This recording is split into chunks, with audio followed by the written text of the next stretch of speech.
Semiconductor. Now student, हम लोगों ने पीएन जंक्शन डायोड पढ़ा था। बेटा क्या होता है पीएन जंक्शन डायोड? क्या होता है बच्चों PN junction diode? Sir, when we connect the N-type and P-type semiconductor at junction, it forms a PN junction diode. Yes sir, जब आप एक पी और एन को एक जंक्शन से ऐसे कनेक्ट कर देते हैं, this is called PN junction diode. Student P type में मेजॉरिटी में कौन होते हैं? The holes. Semiconductor. Majority charge carrier. Holes. Minority charge carrier कौन होते हैं? Electrons. एन टाइप सेमीकंडक्टर में मेजॉरिटी चार्ज कैरियर कौन होते हैं? Electrons. इलेक्ट्रॉन्स। और माइनॉरिटी? Holes. यस। अब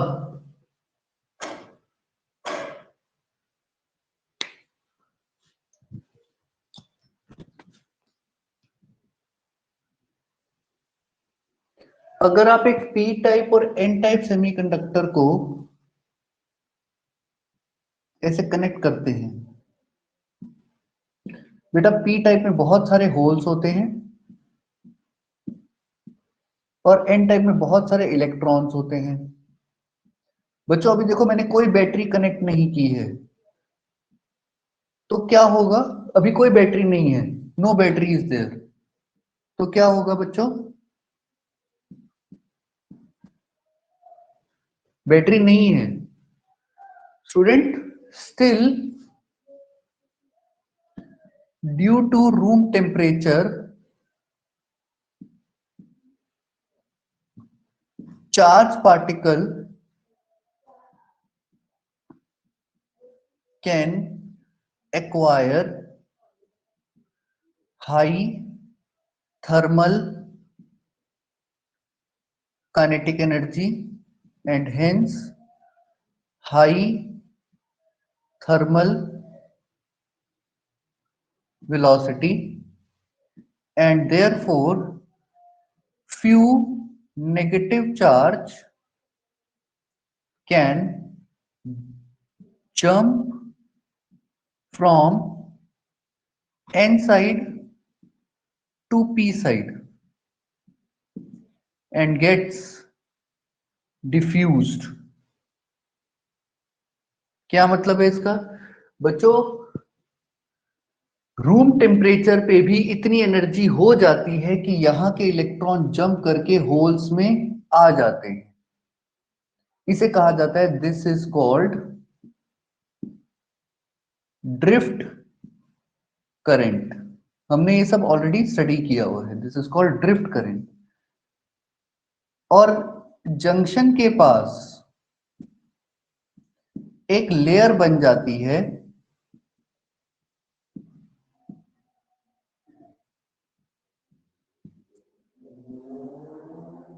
this is called diffusion diffusion current.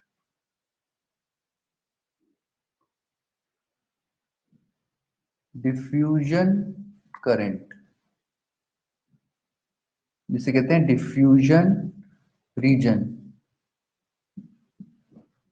इससे कहते हैं diffusion region. And this process is called diffusion process. Now ये सब हमने ऑलरेडी किया हुआ है, जल्दी से लिखें इसे, फिर हम आगे बात करते हैं।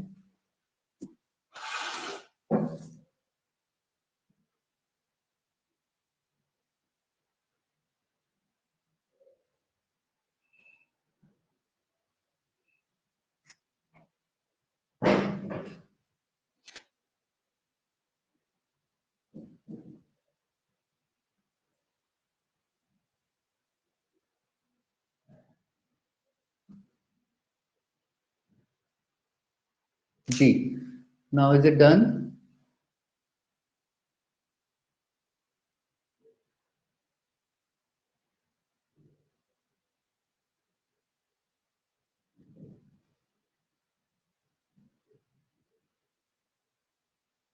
Yes, sir.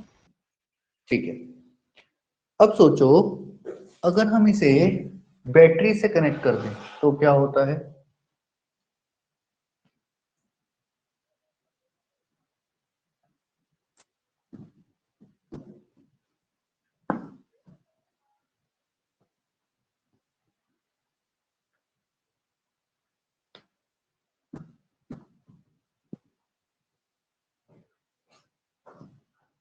When battery is connected, अब बैटरी कनेक्टेड हो जाए तो इसके भी इन टू वेज, कौन कौन से बोलो? So forward from biasing, positive side, forward forward biasing, biasing and second reverse biasing. Yes, reverse biasing.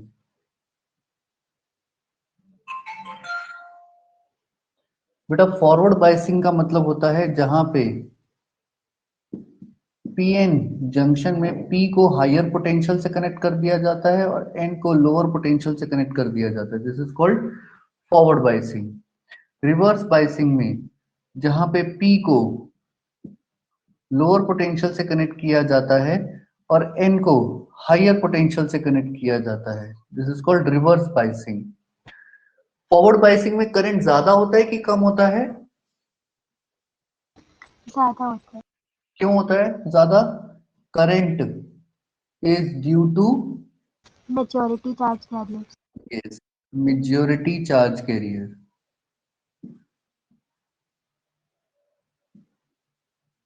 Therefore, high current is there. यहाँ पे हाई करंट फ्लो करता है, हाँ sir. And ideally infinite current and zero resistance,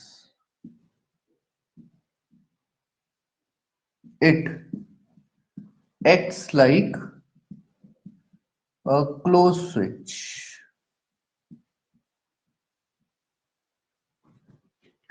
चलिए reverse biasing पे बात करते हैं। करंट किसकी वजह से होता है? Current is due to Minority charge carrier. yes, minority charge carriers.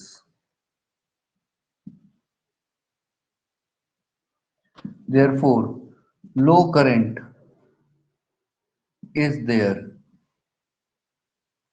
Ideally,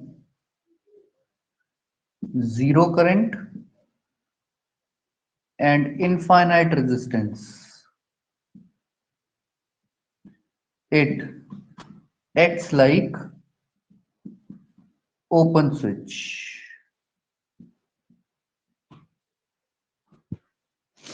लिखो इसे। और फॉरवर्ड और रिवर्स बाइसिंग का ग्राफ भी हमें याद होना चाहिए। फॉरवर्ड और रिवर्स बाइसिंग में current versus voltage, current is milli ampere का ग्राफ ऐसा होता है, करंट माइक्रो एम्पियर का ग्राफ ऐसा होता है।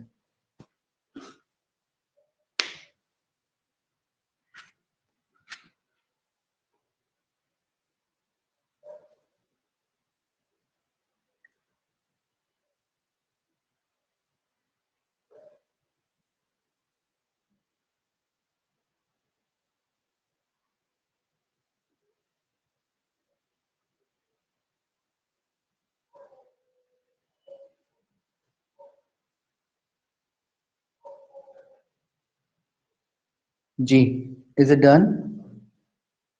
Sir, 1 minute.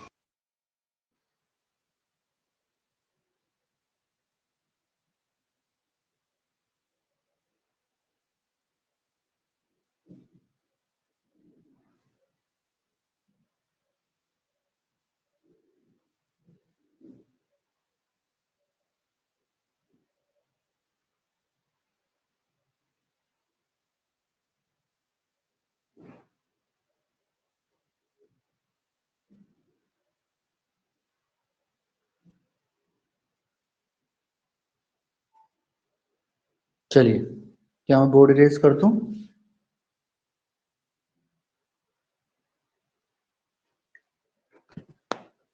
Yes.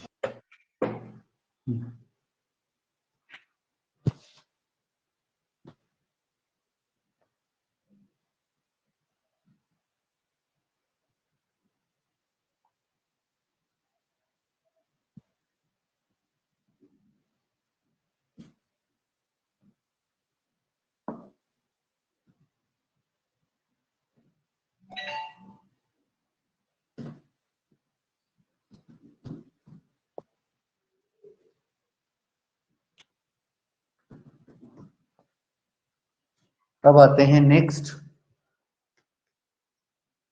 Special purpose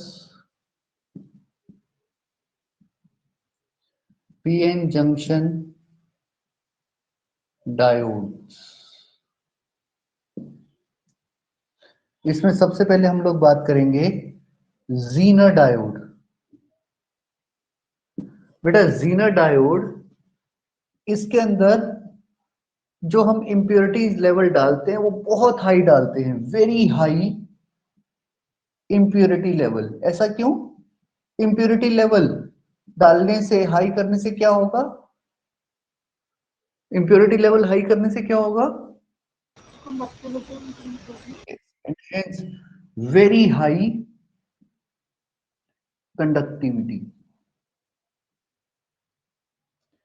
sir इतनी हाई कंडक्टिविटी होती है, it can work in reverse bias.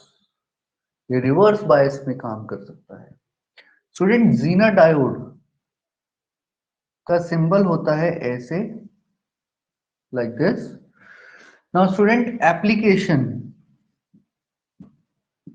Of Zener diode. अभी हम जीनर डायोड के बारे में और बात करते हैं। Zener diode as voltage regulator. बेटा वोल्टेज रेगुलेटर का क्या मतलब होता है? What is voltage regulator? आपकी जो फ्लक्चुएशंस हो रही हैं वोल्टेज के अंदर, वो नहीं आएगी, एक कांस्टेंट वोल्टेज आएगी। ध्यान से सुनते हैं स्टूडेंट्स। इसको समझने से पहले ना एक छोटा सा एग्जांपल लेंगे, फिर हम इस पे बात करेंगे। Input voltage unregulated.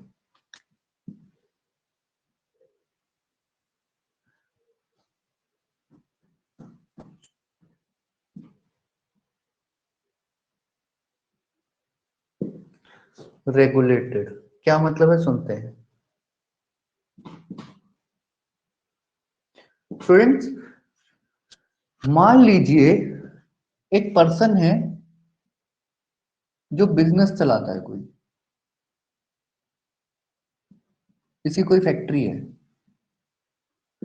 इसके पास एक एम्प्लॉय है।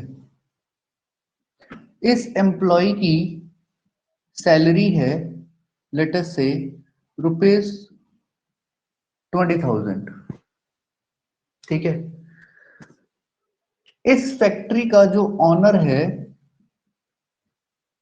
इसको फर्स्ट मंथ 70,000 का प्रॉफिट हुआ। इसने सैलरी कितनी दी? 20,000। इसके पास कितना बचा? 50,000। ओके। अगले महीने इनको 60,000 का प्रॉफिट हुआ। इसकी सैलरी कितनी है? 20,000। इसको प्रॉफिट कितना हुआ? 40,000। अगले महीने इनको 22,000 का प्रॉफिट हुआ। इसकी सैलरी कितनी है? 20,000। तो फैक्ट्री ऑनर को कितना बेनिफिट हुआ? 2,000। ऐसा ही होगा ना बेटा? क्या ये बात क्लियर है? यस। हाँ। अब मान लो किसी दिन इनको यहाँ पे 19,000, अब यहां पे इसकी सैलरी है 20,000, अब इसको घर से नहीं दे पाया तो इसने क्या किया, फैक्ट्री बंद कर दी। कहने का मतलब ये है कि अगर इस लिमिट से भी कम ये वैल्यू आ जाए तो नो आउटपुट। लेकिन अगर आप ध्यान से देखें तो ये वाली वैल्यू फ्लक्चुएट कर रही है और ये वाली वैल्यू कांस्टेंट है। ऐसा है sir. Now student, Zener diode as voltage regulator इसी को कहते हैं। आपके यहां पे इलेक्ट्रॉनिक डिवाइस लगा होता है, इलेक्ट्रॉनिक डिवाइस, कोई भी आपके घर का रेफ्रिजरेटर, कुछ भी जिसको एक कांस्टेंट वोल्टेज चाहिए, नीड्स कांस्टेंट वोल्टेज।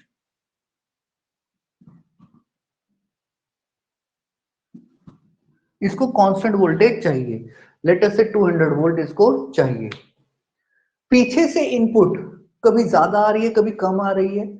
मान लो पीछे से इनपुट 220 वोल्ट आ रही है और हमें चाहिए 200 वोल्ट, हमें कांस्टेंट वोल्टेज चाहिए 200 वोल्ट, पीछे से आ रही है 220 वोल्ट, ठीक है। तो बाकी की 20 वोल्ट कहां गई? सर बाकी की 20 वोल्ट ये सीरीज रेजिस्टेंस कंज्यूम करेगा अपने ऊपर, ये 200 वोल्ट अपने ऊपर कांस्टेंट रखेगा। अच्छा सर, अगर 210 वोल्ट आ गई तो आउटपुट हमें 10 वोल्ट चाहिए, 200 वोल्ट और रेजिस्टेंस अब ये 10 वोल्ट कंज्यूम करेगा, ठीक है। सर अगर मान लो 250 वोल्ट आ गई तो सर हमें यहां पे 200 वोल्ट चाहिए, ये कंजप्शन 50 वोल्ट कर लेगा। सर अगर मान लो 190 वोल्ट आ गई तो अब सर्किट ही काम नहीं करेगा, क्योंकि सर आपको 200 वोल्ट चाहिए, पीछे से 190 आ रही है, ये रिलीज नहीं कर सकता वोल्टेज। स्टूडेंट इसी को हम कहते हैं वोल्टेज रेगुलेटर करना। वोल्टेज रेगुलेटर का मतलब आपकी आउटपुट वोल्टेज कांस्टेंट है और इनपुट वोल्टेज वेरिएबल है। क्या मेरी बात क्लियर है? Yes, sir. नाउ स्टूडेंट्स इसको लिखो, फिर हम आगे बात करते हैं।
लिख लिया क्या?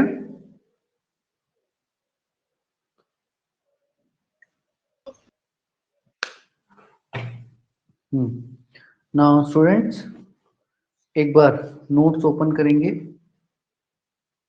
प्रकृति,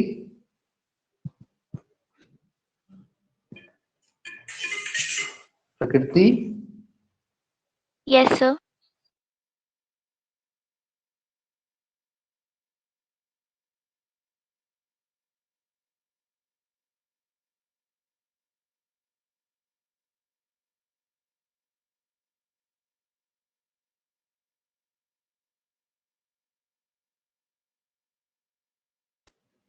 जी प्रकृति, क्वेश्चन को जीना Yes. डायोड के नोट्स निकालिए।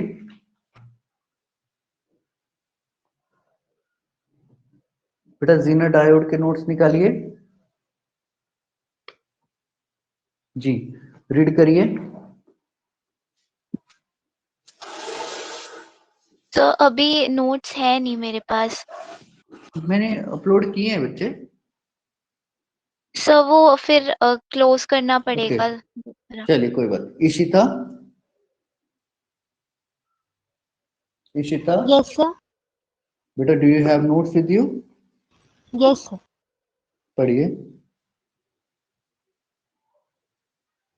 Yes, sir. Zener diode. A conventional junction diode does not permit a large current to flow when it is reverse biased below its reverse breakdown voltage. In an ordinary junction diode, when the applied reverse voltage is very large, the valence electrons break free under the influence of the applied electric field and get accelerated enough to knock down other loose electrons. Thus, a rapid avalanche breakdown occurs and the diode conducts a large current in the reverse direction.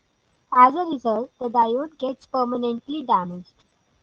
The specially designed junction diodes, which can operate in the reverse breakdown voltage region continuously without being damaged, are called Zener diodes.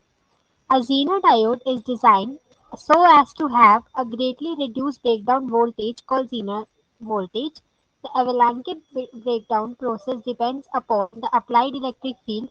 Therefore, by changing the thickness of the junction layer to which the voltage is applied, Zener diodes are formed. Next page पे आइए।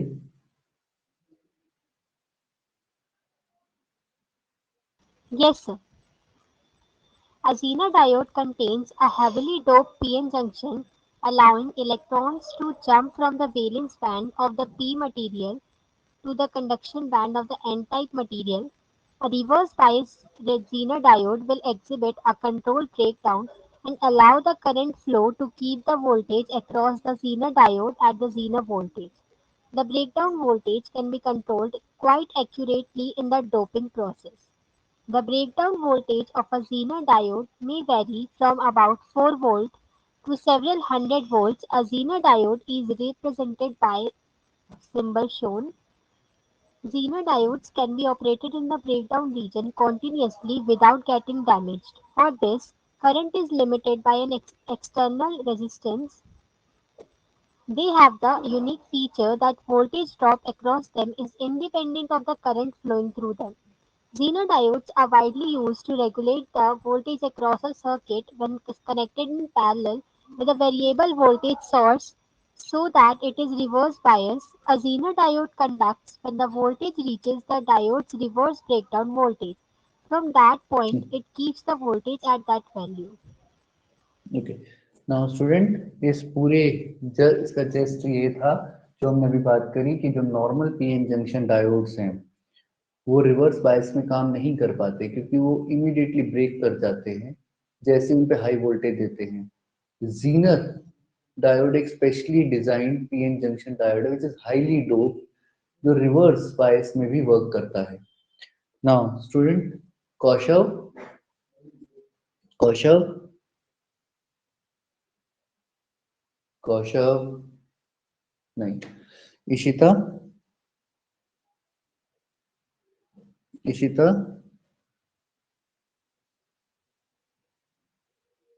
Ishita, can you hear me?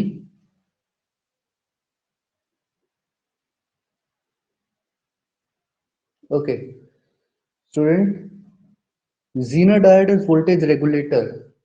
मैंने अभी आपसे बात की थी। Zener diode is voltage regulator. बच्चों, प्रकृति, कैन यू हेयर मी?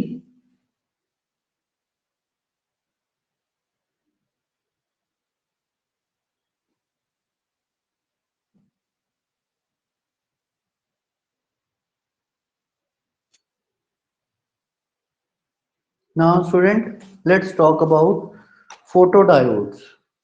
इसको लिख लीजिए, फिर हम बात करते हैं।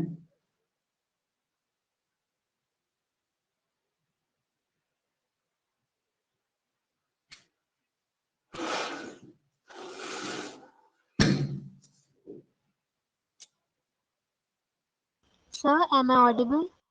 Yes you are. ओके बेटा, Zener diode as voltage regulator read करिए।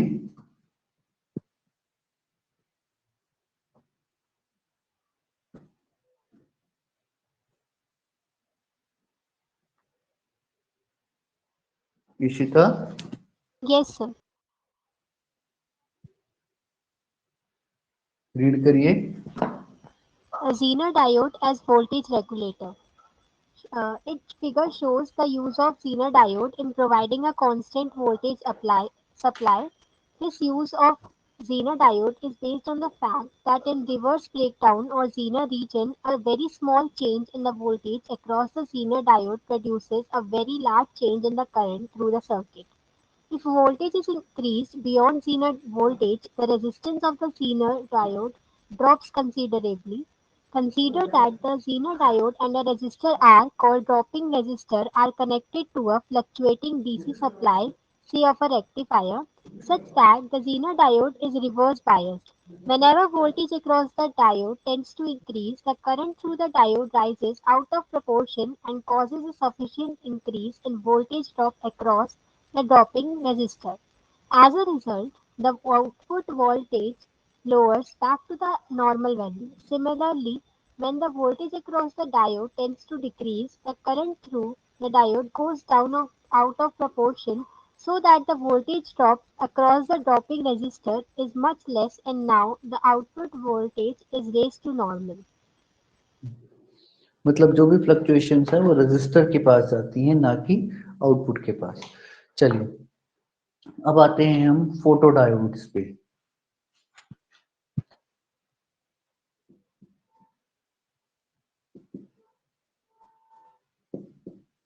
Now students, photodiode, it accepts light energy and gives electric energy.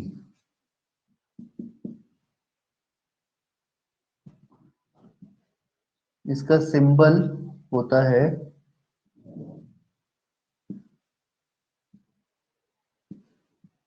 like this, light energy accept की जाए,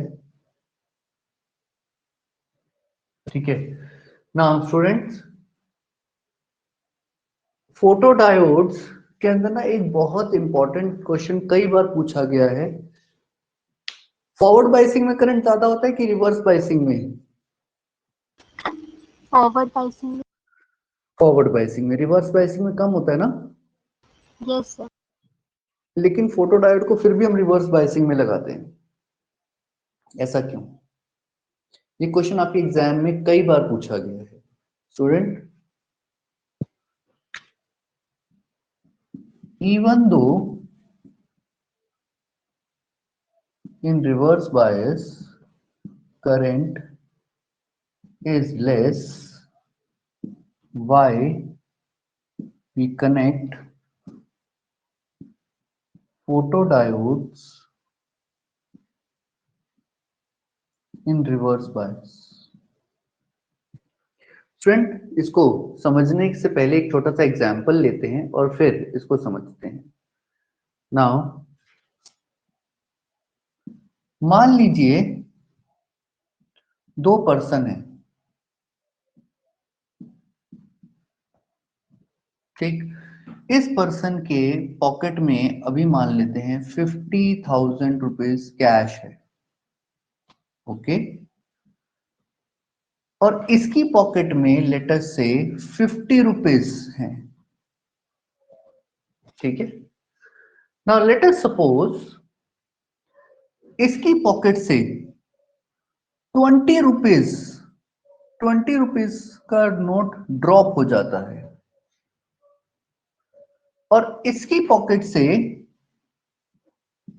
200 रुपीज का नोट ड्रॉप हो जाता है। तो बताइए फ्रैक्शनल लॉस किसको ज्यादा हुआ? फ्रैक्शनल चेंज किसका ज्यादा है? पर्सन 1 का या पर्सन 2 का?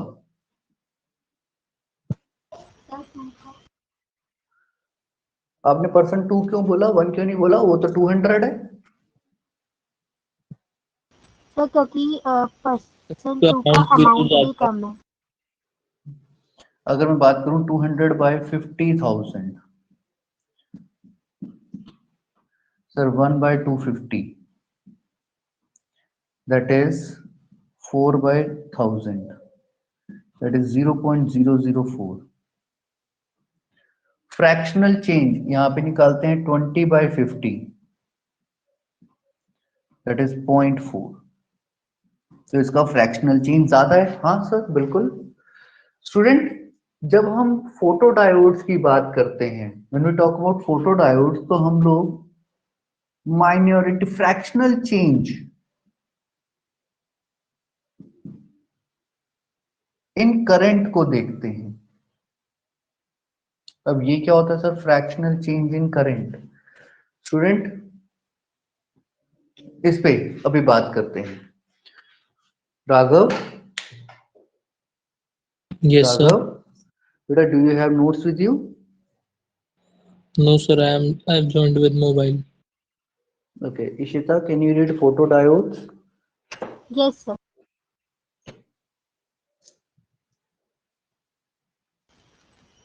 Photodiode. In semiconductors, electrons are released from the valence band when energy is supplied to such electrons. This energy can be supplied in the form of heat or through an accelerating voltage. Light energy can also be used to produce the current in semiconductors. If the photodiode is forward biased, a certain current flows in the circuit as depicted by portion AB of the graph. The current AB that flows when no light is incident is called dark current. When photons of light having energy hν falls on the photodiode, more electrons from valence band move to the conduction band provided hν is greater than forbidden energy gap. Due to this, current in the circuit increases as the intensity of light is increased. The current goes on increasing as indicated by part BC of the graph. A stage comes when current does not increase with increase in intensity of light and the photodiode is said to be saturated. Portion CD of the graph represents saturated current. Now, students, लिखें board से, फिर हम आगे बात करते हैं।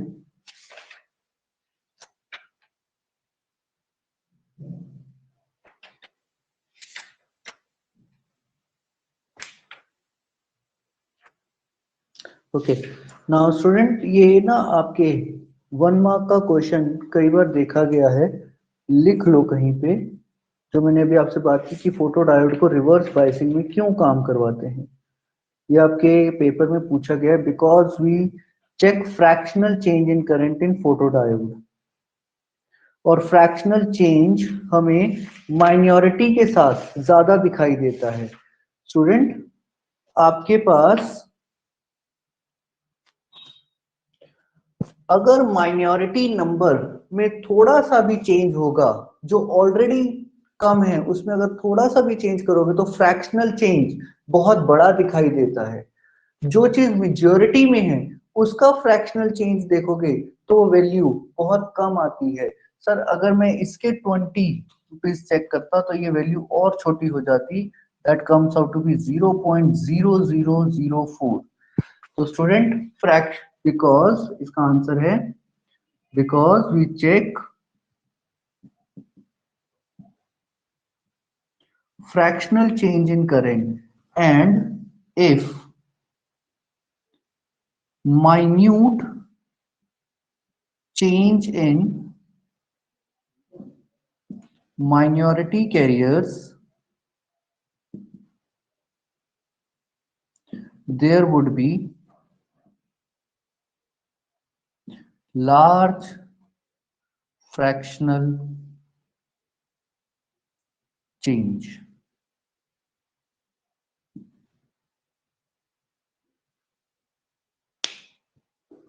लिख लो, ये आपके पेपर में आया हुआ क्वेश्चन है।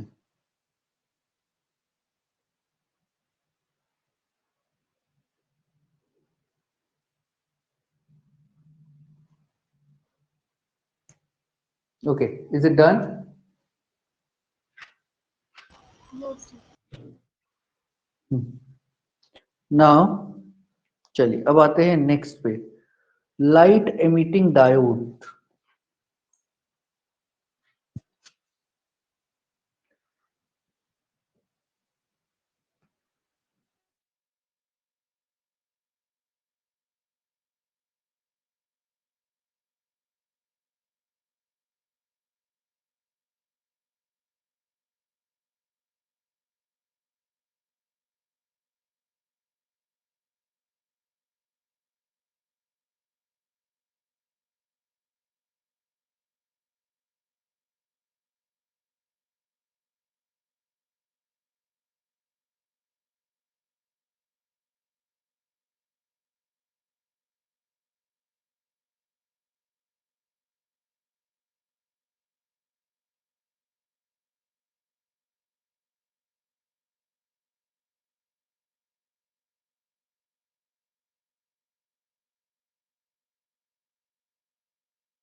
कंडक्शन बैंड के अंदर दे आर नॉट स्टेबल, तो ये वापस आते हैं और वापस आते समय अपने अंदर से कुछ पर्टिकुलर वेवलेंथ लिबरेट करते हैं in the form of light.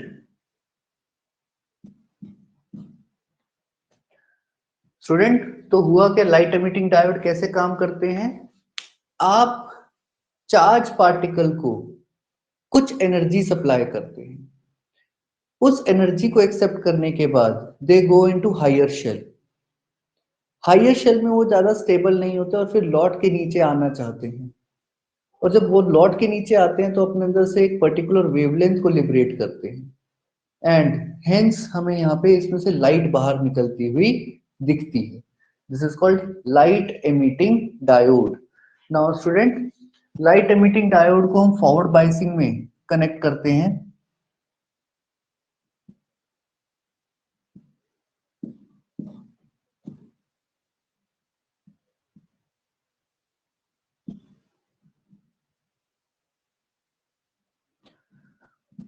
इसको ऐसे दिखाते हैं।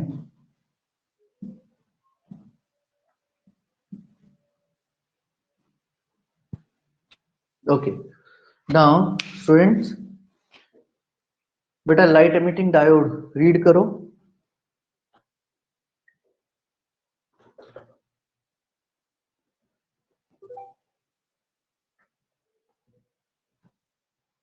Ishita, Yes, sir. बेटा लाइट एमिटिंग डायोड को रीड करो। Yes, sir.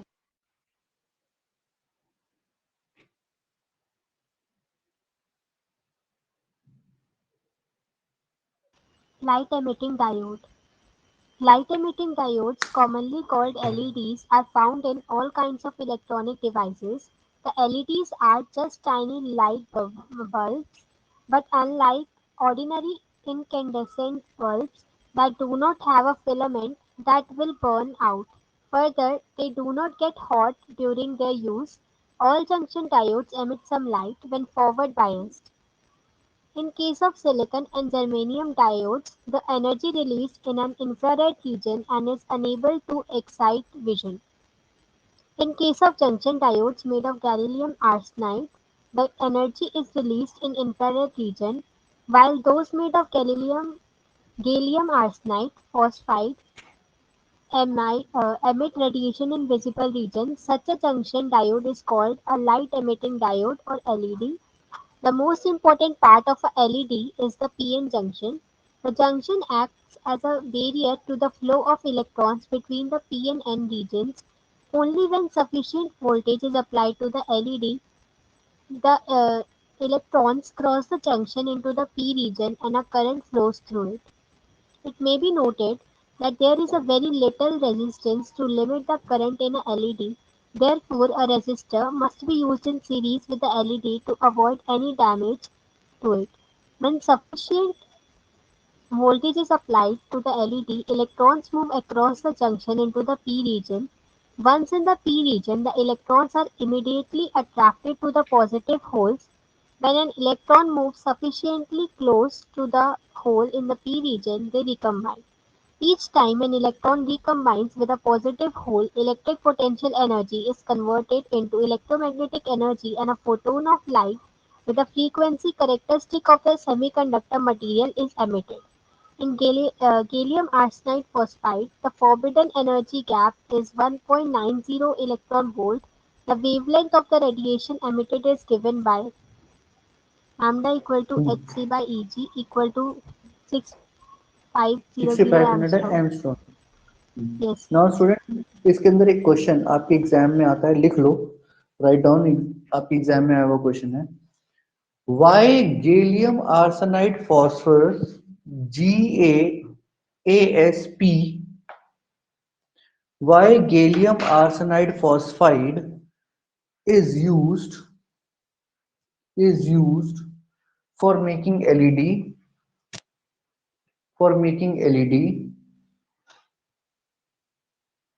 what are the advantage of LED,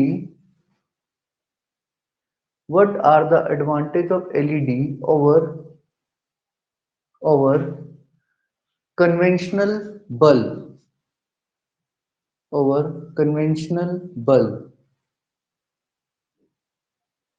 ठीक है, तो आपको यूजेस कोई भी 2-3 यूजेस लिखने हैं। नाउ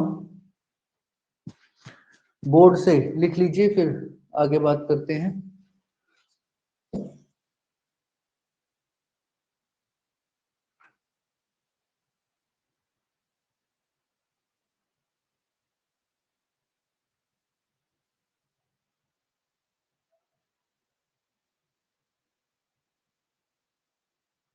हो गया?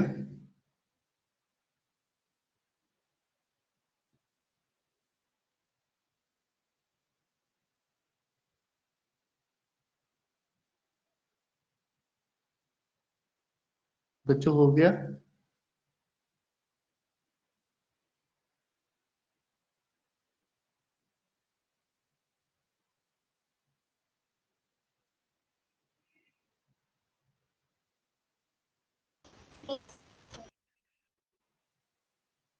ठीक है।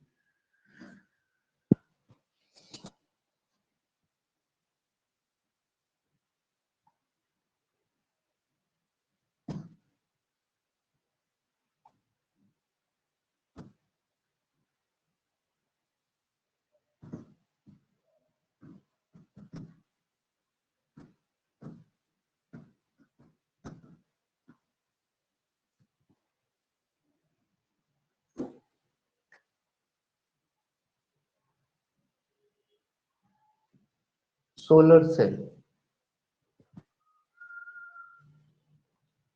बेटा solar cell as the name suggest, solar energy को इलेक्ट्रिक एनर्जी में कन्वर्ट किया जाता है।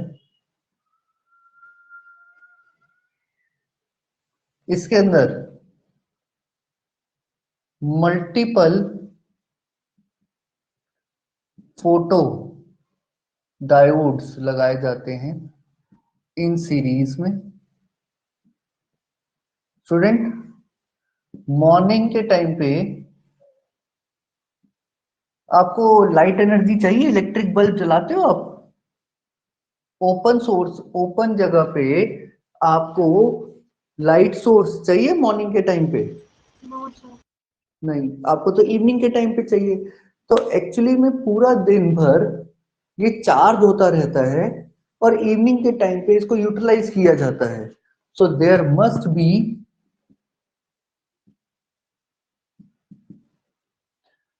a battery which can store charge। Solar cell कैसे बनाया जाता है? आप लोग जब छोटी क्लास में थे तो क्या आपने सोलर कुकर बनाया था?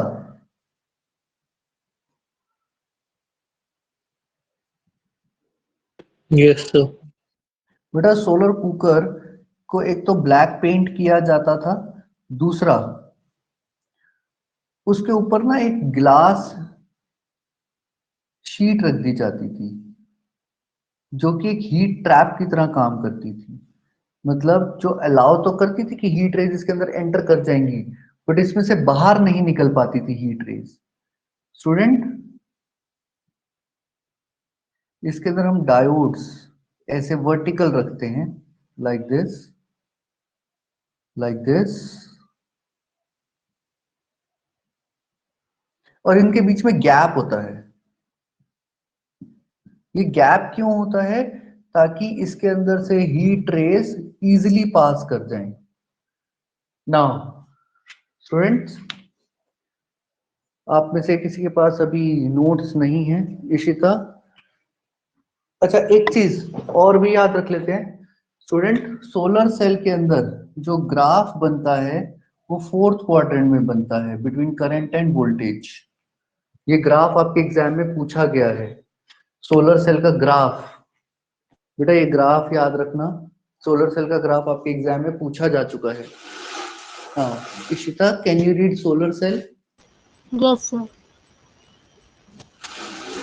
The first solar cell was built by Charles Fritts in 1883, who coated the semiconductor selenium with an extremely thin layer of gold to form the junctions. The device was only 1% efficient. Modern solar cells are based on semiconductor physics. A solar cell is a semiconductor device that converts photons of a solar light into electricity. In general, a solar cell is termed as photovoltaic cell. Principle: a solar cell is based on photovoltaic effect, that is, to convert light energy directly into electrical energy. Construction: a solar cell is basically a silicon p-n junction photodiode with a very large light-sensitive area.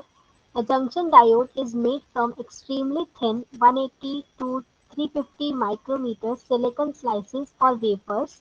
The wafers are usually doped lightly with a p-type impurity on which a surface diffusion of n-type doping materials is performed on the front side of the wafer.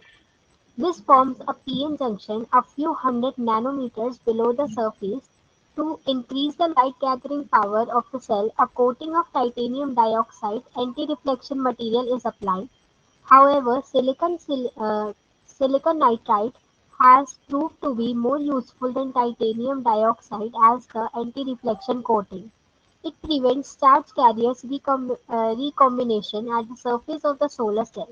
In some solar cells, its front surface is textured to further increase the light gathering power of the cell. As such, the solar cell consists of three layers. The top junction layer, made of N-type semiconductor, and the bottom junction layer, made of P-type semiconductor, are necessary for the energy conversion in a solar cell. The middle layer in the cell is the core of the device and its absorber layer, the p-n junction. The silicon wafer is then provided a grid-like metal contact on the front surface by using silver plate and a full area metal contact on its back surface using aluminum paste. After the metal contacts are made, the solar cells are interconnected in series and/or parallel by flat wires or metal ribbons and assembled into solar panels. Solar panels have a sheet of tempered glass on the front and a polymer or resin cover on the back.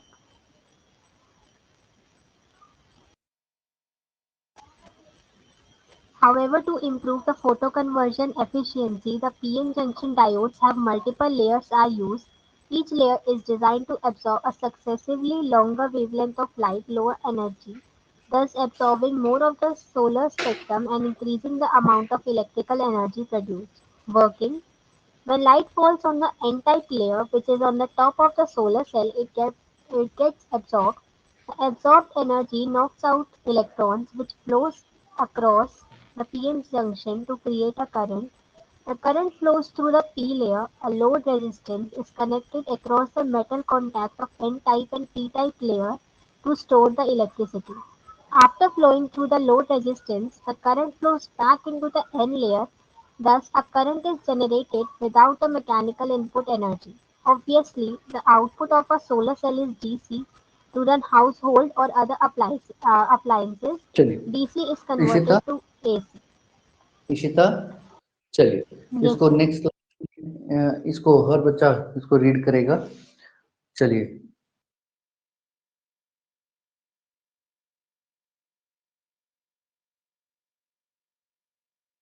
Thank you, sir. Okay चलिए बच्चे अब हम लोग ये chapter actually में finish कर ही चुके हैं सो अभी इस चैप्टर को एक बार थोड़ा सा हम रिवाइज कर लेते हैं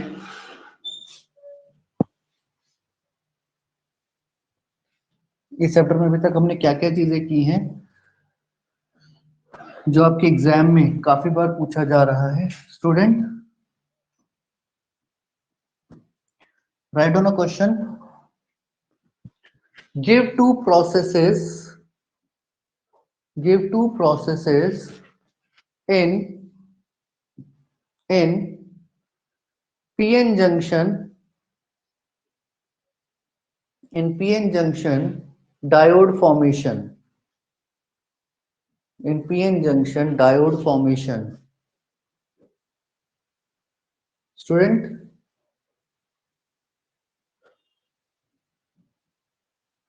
जो भी हम बात कर रहे थे diffusion process and drift process, ठीक है। Next question, right a short note on forward biasing and reverse biasing.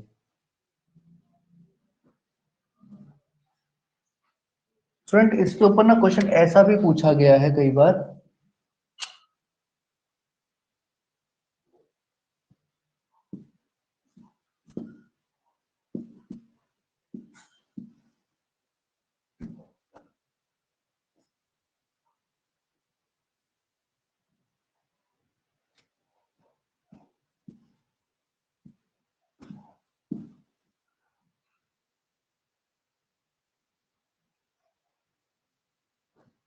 identify x and y and give its working।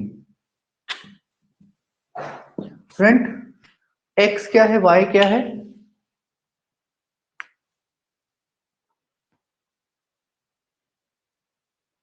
बेटा x और y को आइडेंटिफाई कर सकते हैं। x क्या है?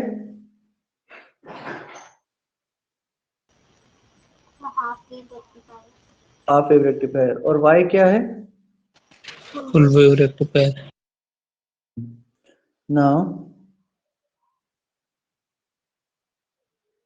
next question. Write a short note on first Zener diode, second light emitting diode. ये सब दो नंबर के क्वेश्चंस होते हैं, तो आपको बहुत डिटेल में लिखने की जरूरत नहीं है। Light emitting diode, photocell, okay. Now next question, differentiate between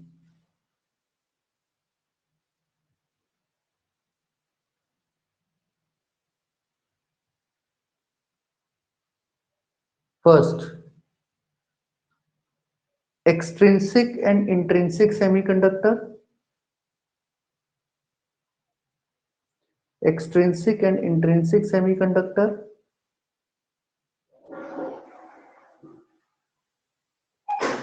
second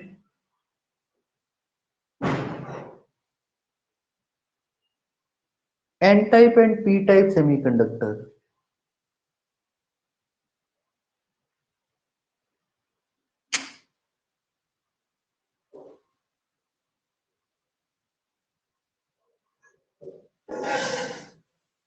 okay। Students, next question, differentiate between conductor, insulator and semiconductor on the basis of energy gap, on the basis of energy gap।